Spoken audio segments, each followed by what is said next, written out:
Assalamualaikum warahmatullahi wabarakatuh. Apa kabar teman-teman? Semoga bahagia dan semangat selalu. Ketemu lagi dalam mata kuliah Tafsir Tarbawi. Kali ini kita akan mengulas topik tentang pendidikan dan keluarga dalam Al-Quran. Baik, kenapa tema ini penting untuk dibahas? Ya, pertama adalah karena keluarga ini merupakan agen pertama untuk pendidikan anak. Yang kedua, keluarga ini menjadi hal yang paling urgen untuk tumbuh kembang anak, berkaitan dengan akhlaknya, moralnya, maupun dari segi spiritualnya. Untuk itu penting bagi kita mengulas apa sih hubungan antara pendidikan dan keluarga di dalam Al-Quran. Yang pertama, ya, sebagai pengantar, terlebih dahulu kita akan mengetahui sebenarnya posisi keluarga dalam pendidikan itu di mana. Nah, jadi ini kita perlu ketahui terlebih dahulu, dalam pendidikan itu tidak bisa dipisahkan dari 3 elemen. Yang pertama adalah keluarga, yang kedua yaitu sekolah, dan yang ketiga adalah masyarakat. 3 elemen ini menurut Ki Hajar Dewantara itu disebut dengan Tri Sentra Pendidikan atau 3 pusat pendidikan. Nah, 3 pusat pendidikan ini tentu saja ada yang paling mendasar, ya, atau yang mengawali dari yang lain, ya, yang paling awal dari yang lain. Apa itu? Ya, ini adalah pendidikan di lingkungan keluarga atau biasa kita sebut juga sebagai pendidikan informal. Ya, siapa yang mendidik? Yang mendidik adalah tentu orang tua. Nah, apa sih urgensinya? Urgensinya adalah pendidikan keluarga yang menjadi fondasi utama dalam pendidikan ini nantinya akan menjadi landasan, ya, untuk membentuk kepribadian atau karakter anak, ya, yang baik dan juga sebagai pijakan awal untuk mengembangkan potensi-potensi yang dimiliki oleh anak. Maka langsung saja ini saya tambah sedikit, ya.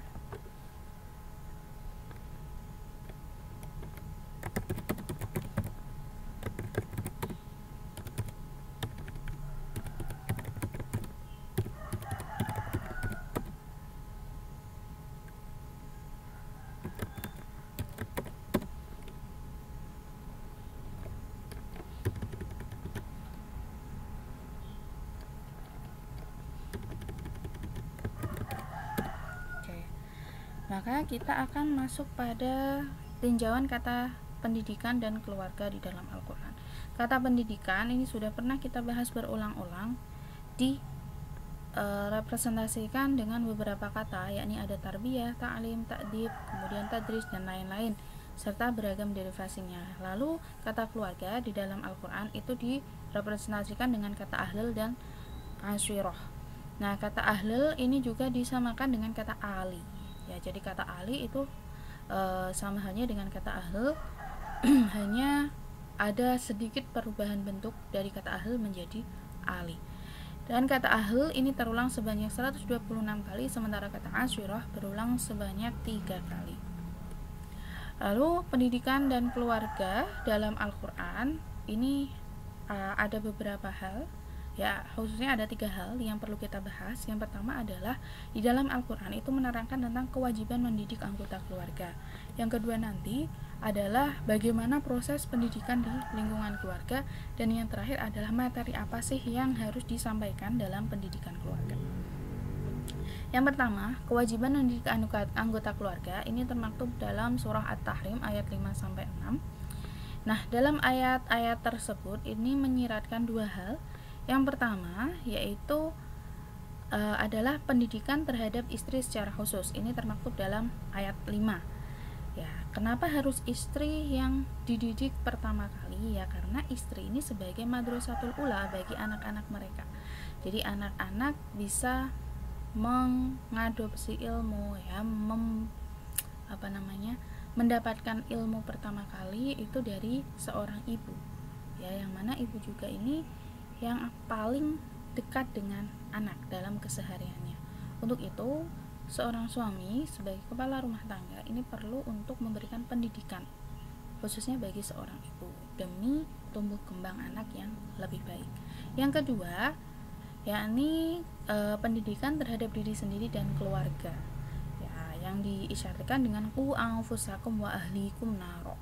Nah, jadi penjagaan ini bisa berupa pendidikan, pembimbingan seorang suami, ya, atau seorang kepala rumah tangga untuk diri sendirinya, yaitu dia bisa memanage diri untuk selalu menjalankan ketakwaan. Sementara untuk keluarga, yakni anak-anak dan istri, seorang suami ini bisa mengajak mereka, ya, untuk untuk bertakwa kepada Allah, kemudian mengajarkan nilai-nilai kebaikan, norma-norma, ya, sehingga nantinya mereka akan terjaga, ya, dari siksa api neraka. Ya, hubungannya apa? Hubungannya adalah ketika seseorang berbuat baik, tentu saja mereka nanti akan dihindarkan dari api neraka. Selanjutnya yang kedua, dalam surah Doha ayat 132 ini secara spesifik menunjukkan perintah, ya, kewajiban mendidik anggota keluarga khususnya dalam ibadah sholat.